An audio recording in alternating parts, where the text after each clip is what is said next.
Olá, meus caros irmãos e amigos, professores e alunos da Escola Bíblica Dominical, pastores e companheiros de ministério, irmãos e irmãs que sempre nos acompanham neste canal. E você que está nos conhecendo hoje, eu vos cumprimento com a paz do nosso amado Salvador Jesus Cristo. É com alegria que estamos aqui mais uma vez para darmos prosseguimento ao estudo da Escola Bíblica Dominical. E nesta oportunidade, estudaremos a última lição do terceiro trimestre de 2023. A lição que tratará sobre o mundo de Deus no mundo dos homens. Na verdade, estudaremos sobre o reino de Deus chegando no mundo dos homens para trazer a salvação através da pessoa do Senhor Jesus Cristo. É isso que percebemos ao estudar esta lição. Estamos assim terminando um ciclo de lições que trataram sobre a Igreja de Cristo e o Império do Mal. Como viver neste mundo dominado pelo espírito da Babilônia. Ao terminar um trimestre, sempre vem aquele sentimento de realização, de satisfação, porque concluímos mais um ciclo, mas também há um sentimento de expectativa para o que virá no quarto trimestre de 2023. E eu conto com você, meu amado irmão, no próximo trimestre também, nos acompanhando aqui neste canal. E você que conhece o nosso canal, por gentileza, compartilhe, passe essa aula para outros professores e alunos, para que assim outras pessoas tenham acesso a este conteúdo que tem ajudado a muitos professores. Repito o que disse na semana passada, tenho encontrado com professores, superintendentes, que têm nos falado da grande importância desta aula, como ela traz luz no texto da revista e como assim tem ajudado os professores e alunos na compreensão e também na exposição em sala de aula. Nós ficamos assim muito gratos a Deus e quando você desejar deixar para nós um feedback, fique à vontade, deixe um comentário aí no nosso vídeo. Não se esqueça de também deixar o seu like e compartilhar, porque isto nos ajuda a alcançar outras pessoas. Dito isto, nós queremos agora orar ao Senhor e agradecer por este momento especial e pedir que Ele nos ilumine naquilo que iremos falar para você, meu caro aluno e professor da Escola Bíblica Dominical. Oremos, pois, ao nosso Deus. Pai, no nome de Jesus te agradecemos a oportunidade que temos de mais uma vez, Senhor, estar aqui diante dos teus filhos que nos assistem neste momento. Ó Pai querido, somos gratos a Ti por terminarmos mais um trimestre e te pedimos que a Tua mão poderosa esteja sobre nós, nos guardando e nos protegendo, nos dando a inspiração e a graça para continuarmos este maravilhoso trabalho. Sê conosco na exposição desta aula, assim oramos e te agradecemos. No nome de Jesus, amém e amém. Vamos então, irmãos, para a nossa última aula do trimestre, intitulada O mundo de Deus no mundo dos homens. E o texto áureo se encontra no Evangelho segundo escreveu Mateus, no capítulo 1, versículo 23, o versículo que diz: Eis que a virgem conceberá e dará à luz um filho, e ele será chamado pelo nome de Emanuel. Emanuel, traduzido é Deus conosco. Repetindo, eis que a virgem conceberá e dará à luz um filho, e ele será chamado pelo nome de Emanuel. Emanuel, traduzido é Deus conosco. Verdade prática diz o seguinte: na dispensação da graça, a igreja deve refletir os valores do reino de Deus no mundo. Repetindo, na dispensação da graça, a igreja deve refletir os valores do reino de Deus no mundo. Vamos à leitura bíblica em classe, se encontra no Evangelho segundo escreveu Mateus, no capítulo 1, versículo 21 a 23, e carta escrita aos Gálatas, aos crentes da região da Galácia, capítulo 4, versículo 3 a 7. Diz assim estes versículos: E ela dará à luz um filho, e lhe porás o nome de Jesus, porque ele salvará o seu povo dos seus pecados. Tudo isso aconteceu para que se cumprisse o que foi dito da parte do Senhor pelo profeta que diz: Eis que a virgem conceberá e dará à luz um filho, e ele será chamado pelo nome de Emanuel. Emanuel, traduzido é Deus conosco. Gálatas capítulo 4, versículo 3 a 7 diz: Assim também nós, quando éramos meninos, estávamos reduzidos à servidão debaixo dos primeiros rudimentos do mundo. Mas vindo a plenitude dos tempos, Deus enviou o seu Filho, nascido de mulher, nascido sob a lei, para remir os que estavam debaixo da lei, a fim de recebermos a adoção de filhos. E, porque sois filhos, Deus enviou aos nossos corações o espírito de seu filho que clama, Abba, Pai. Assim que já não és mais servo, mas filho, e, se és filho, és também herdeiro de Deus por Cristo. Continuando, vamos aos objetivos da nossa lição. Primeiro, esclarecer a respeito do reino de Deus no mundo. Segundo, pontuar as bênçãos de uma vida no reino. Terceiro e último, assinalar os males de uma vida no mundo. Vamos lá? Introdução da nossa aula. E eu chamo a atenção de você, meu caro professor e aluno, que nós devemos sempre ter às mãos uma canetinha para que nós possamos anotar os versículos, para que nós possamos anotar as partes que são destacadas também aqui por nós e aquela que você achar conveniente destacar.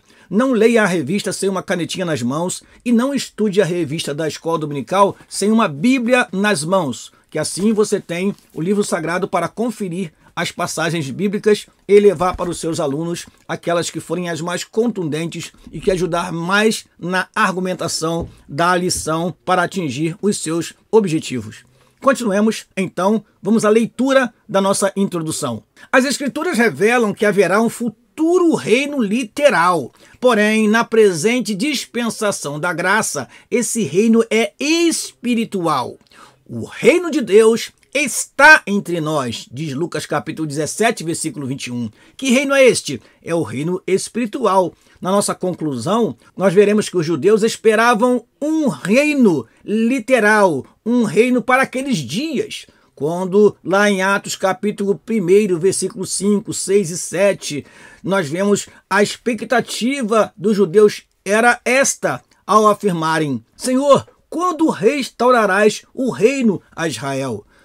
Entretanto, a resposta de Jesus foi, não vos pertence saber o tempo ou as estações que o Pai estabeleceu pelo seu próprio poder, mas recebereis a virtude do Espírito Santo que há de vir sobre vós e ser-me-eis testemunha, tanto em Jerusalém como em toda a Judéia e Samaria e até os confins da terra. Então a preocupação nossa é com a pregação do Evangelho. A preocupação da igreja é com a expansão do reino de Deus na terra. Nesta lição, que encerra o atual trimestre, estudaremos a respeito da implantação do reino de Deus no mundo, do contraste entre quem vive sob a égide desse reino e os que vivem de acordo com os valores do mundo. Assim, o propósito é lembrar como Deus age para habitar conosco e reforçar que, embora vivamos grandes desafios, o reino de Deus permanece agindo no mundo por meio da igreja.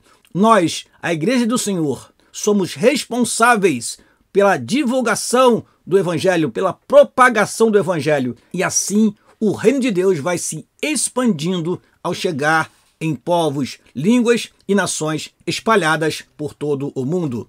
Prossigamos. Primeiro tópico, o reino de Deus no mundo. A encarnação de Cristo é o primeiro item do primeiro tópico. Diz assim, Mateus assevera que a profecia messiânica se cumpriu no nascimento de Jesus. Se você observar os primeiros capítulos de Mateus, principalmente o primeiro, segundo e terceiro capítulo, verá várias vezes a expressão para que se cumprisse o que foi dito pelo profeta, e em alguns momentos são citados os nomes dos profetas, em outros não.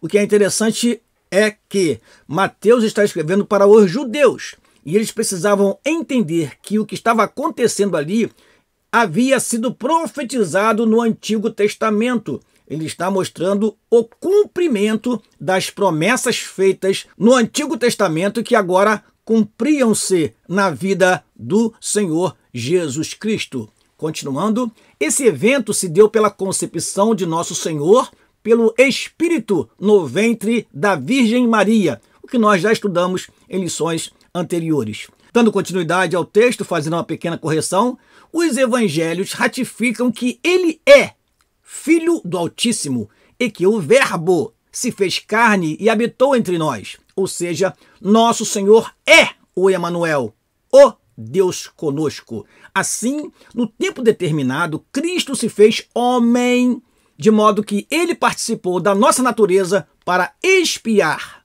os nossos pecados. É o que afirma Hebreus capítulo 2, versículo 14 ao versículo 18. A mensagem do reino. Após a tentação no deserto, nosso Senhor deu início ao ministério. Diz assim a palavra do Senhor. Desde então começou Jesus a pregar e a dizer: arrependei-vos, porque é chegado o reino dos céus. É importante destacar aqui, meu caro professor e aluno, que a mensagem de João Batista foi arrependei-vos.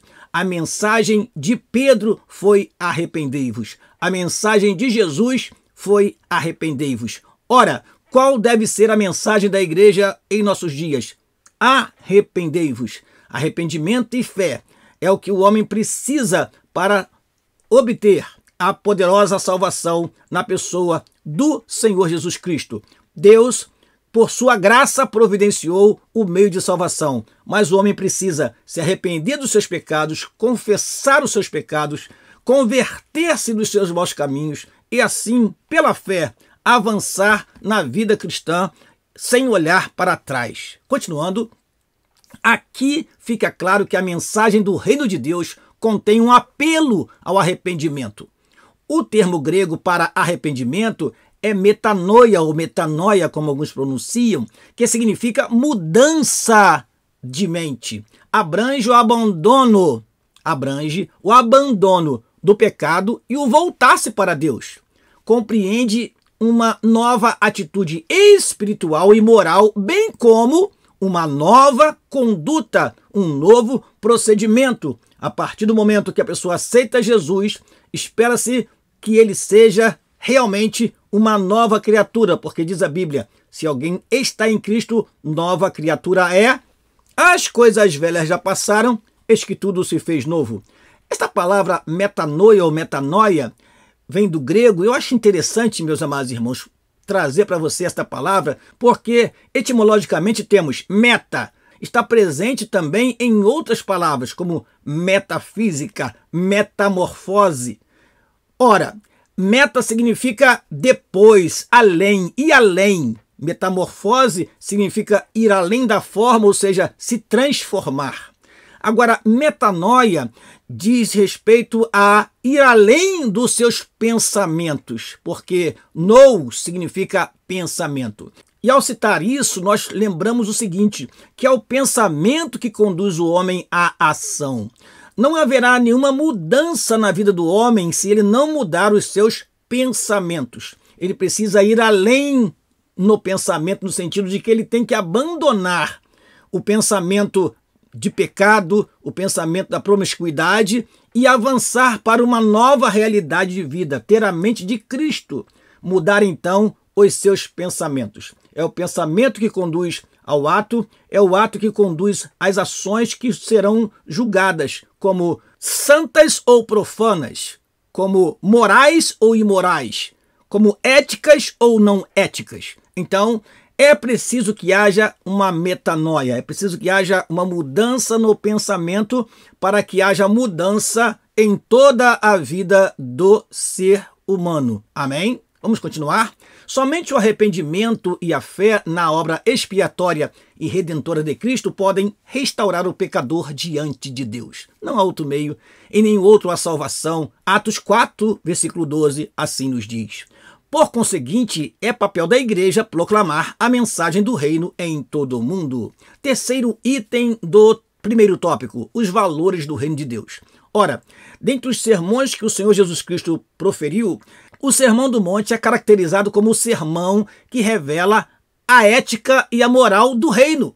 Destacam-se vários ensinamentos neste sermão, que abrange 3 capítulos, do capítulo 5 ao capítulo 7 de Mateus. Aqui o comentarista destacou alguns desses ensinamentos com seu caráter moral e ético. Vamos ver. Primeiro ensinamento que ele destaca é o necessário controle da ira. A fuga da imoralidade sexual é o segundo grande ensinamento ético-moral. Terceiro, o casamento indissolúvel.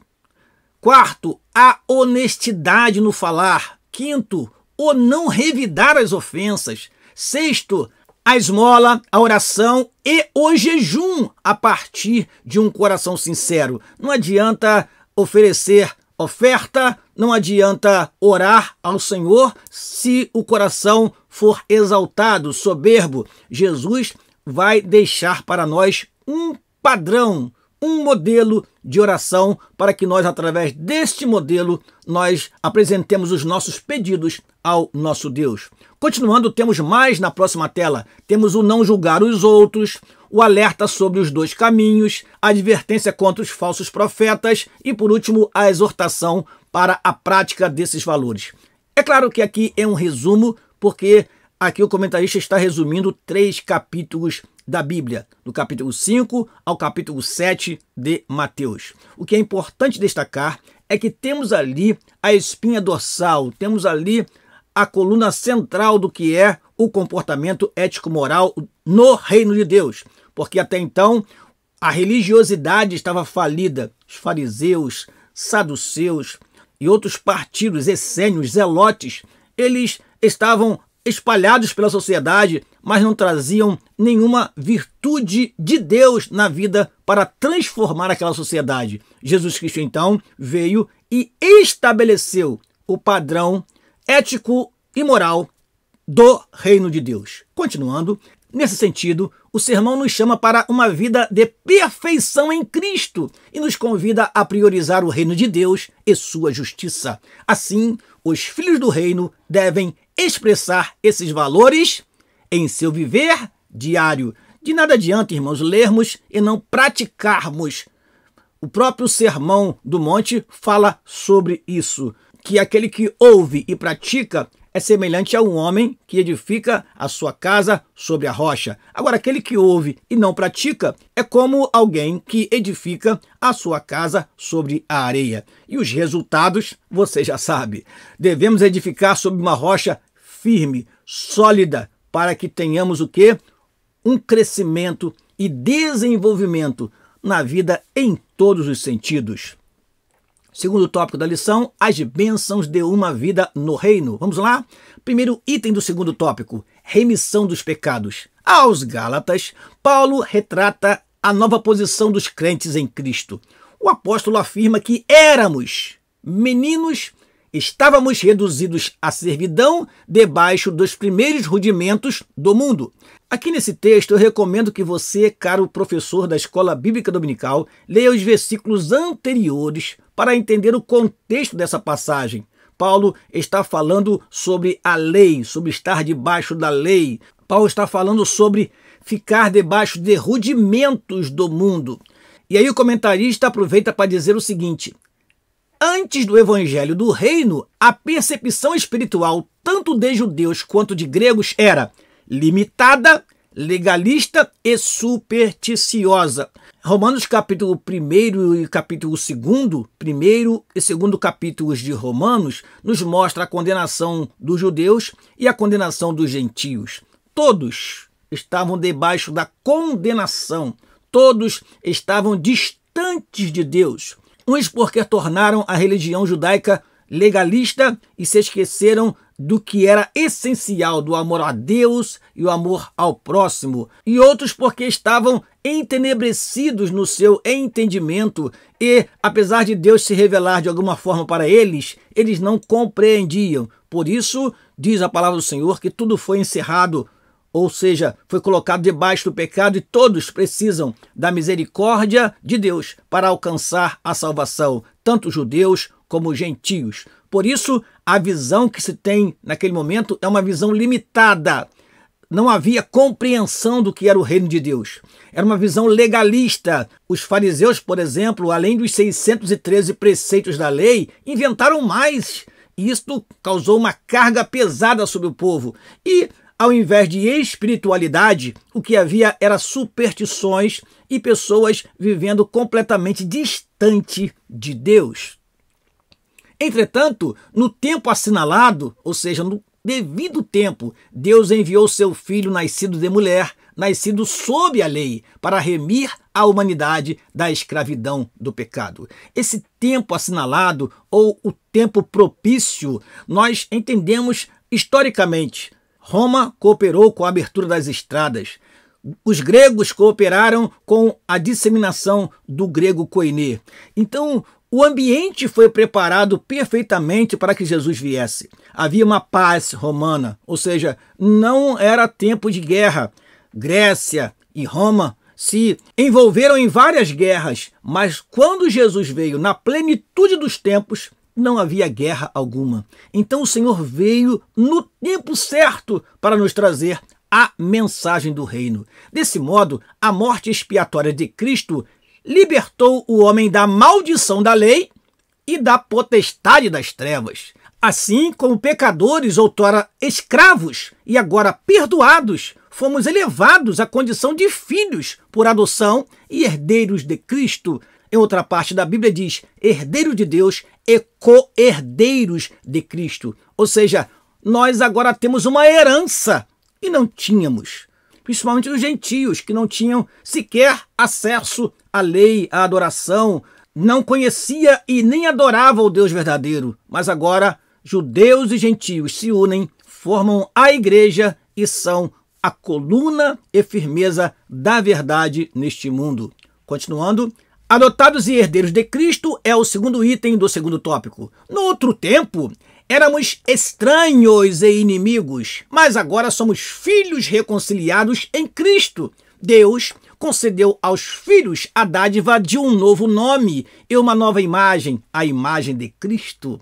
Como resultado de nossa adoção, agora, como filhos, somos também herdeiros de Deus por Cristo. Diz Gálatas capítulo 4, versículo 7. Nessa herança estão incluídas as promessas a Abraão e a vida eterna. Ao ser aceitos, fomos transformados em filhos. Para quê? Para o seu louvor e glória. Então, amados, nossa vida deve glorificar a Deus. Isso nós temos ainda em nossa lição. Vamos ver? O propósito da remissão de pecados, a filiação e a herança não tem outro alvo senão louvar e glorificar a Deus. Tudo que Deus fez foi para a sua glória. A obra da salvação é para nós glorificarmos a Deus. Sem Ele, nós não teríamos a poderosa salvação. Portanto, a igreja nunca terá glória em si mesma. Não.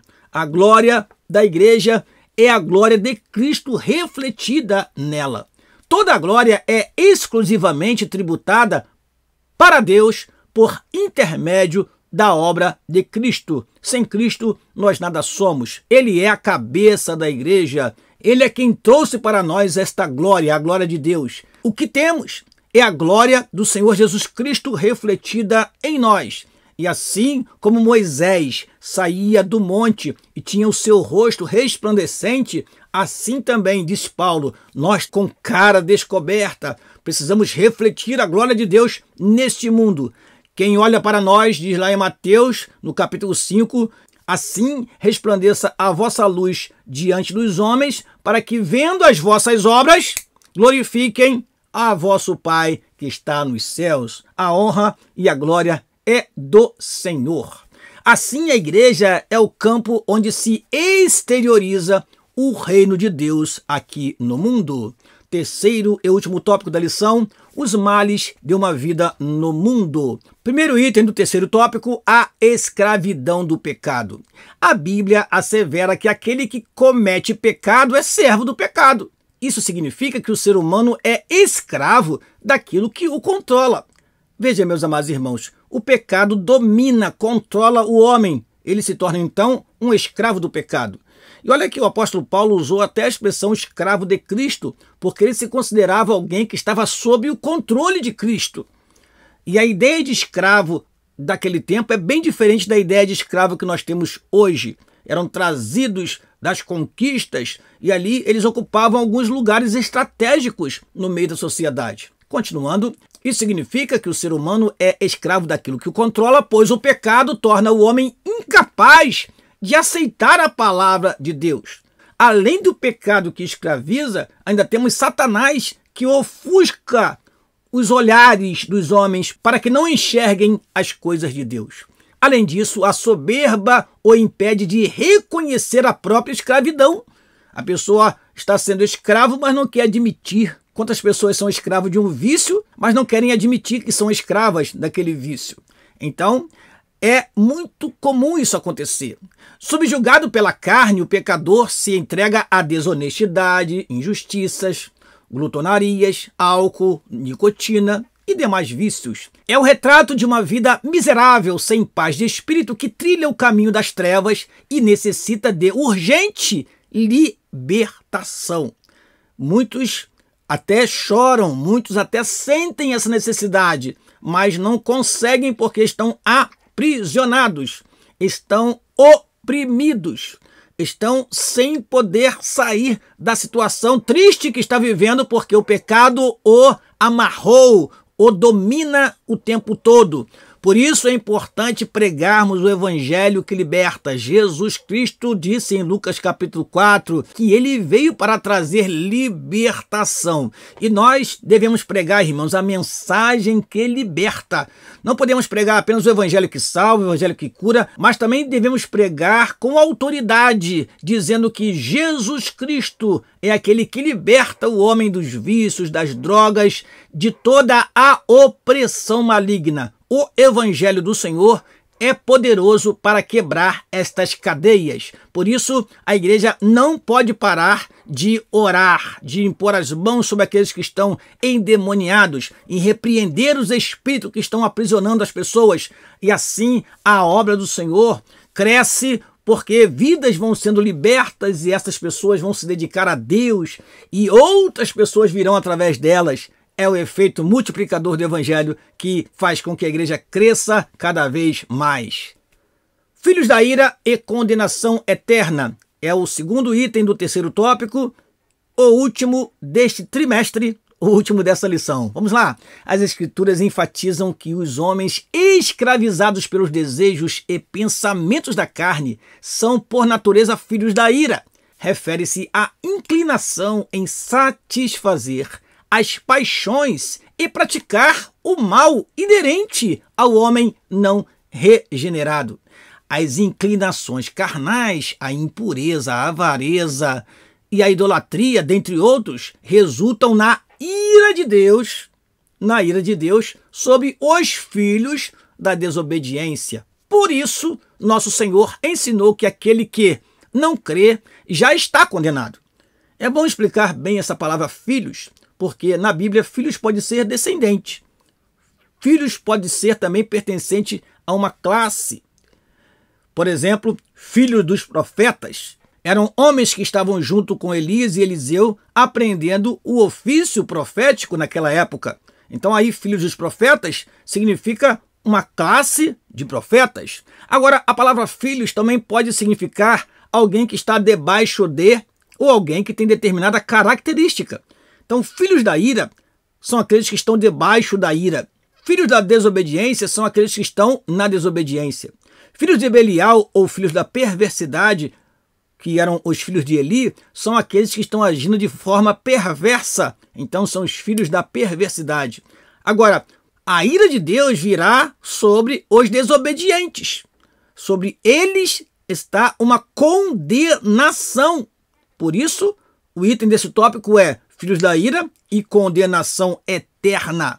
Quem está em desobediência, quem vive neste mundo deliberadamente pecando sem se importar com o dia de amanhã, está debaixo da ira de Deus. A ira de Deus irá se manifestar sobre aqueles que são os filhos da desobediência, ou seja, sobre os desobedientes. Continuando. Quem não entrega a sua vida ao Salvador é condenado, porque se recusa a crer no nome do unigênito Filho de Deus. Assim, o pecado da incredulidade é o clímax da rebeldia que resiste à salvação ofertada em Cristo. Ou seja, meus amados irmãos, nenhuma condenação há para os que estão em Cristo Jesus. Entendemos então, por contraposição, que há condenação para os que estão sem Cristo, porque a salvação somente em Cristo Jesus. Assim sendo, somos exortados, aquele porém que perseverar até o fim, esse será salvo. Precisamos lutar até o fim, até o momento do arrebatamento da igreja, ou até o momento que Deus nos tirar desta terra. Amém? Vamos então para a nossa conclusão. Os judeus aguardavam um reino literal para libertá-los da opressão política, social e econômica. Cristo os corrigiu e afirmou que o reino de Deus não vem com aparência exterior. Isto é, não seria terreno, mas espiritual. O reino literal ainda será implantado. Nesse aspecto, Cristo veio para resgatar o homem do pecado. Isso requer arrependimento e fé no sacrifício da cruz. É o único e exclusivo meio de salvação, meus irmãos. Os que recusam a ética e a moral do reino são condenados à morte eterna. Assim, os valores cristãos devem ser observados pela igreja, cuja missão é anunciar o reino de Deus num mundo dominado pelo império do mal. Amém! Não perca a próxima lição. A próxima lição é a primeira lição do quarto trimestre de 2023, na qual estudaremos sobre a Grande Comissão, um enfoque etnocêntrico. Teremos uma nova revista, um novo comentarista, um novo assunto. O assunto será Até os Confins da Terra, pregando o Evangelho a todos os povos até a volta de Cristo. Um tema evangelístico e missionário para motivar a igreja a voltar a evangelizar como fazia antes. Deus possa nos despertar no quarto trimestre para que encerremos este ano com toda a motivação e entremos o ano de 2024, se assim o Senhor nos permitir, com motivação para ganharmos almas para Cristo. Amém? Aqui nos despedimos, pedindo que você continue orando por nós, para que nós possamos prosseguir neste trabalho, em nome de Jesus. Receba um abraço do seu amigo, pastor Daniel Rosa Dutra, e parabéns por você ter concluído conosco este trimestre, o terceiro trimestre de 2023. Por favor, não se desmotive. Vamos continuar frequentando assiduamente a escola dominical e trazendo outros para aprenderem a palavra de Deus conosco. Deus nos abençoe em nome de Jesus. Amém.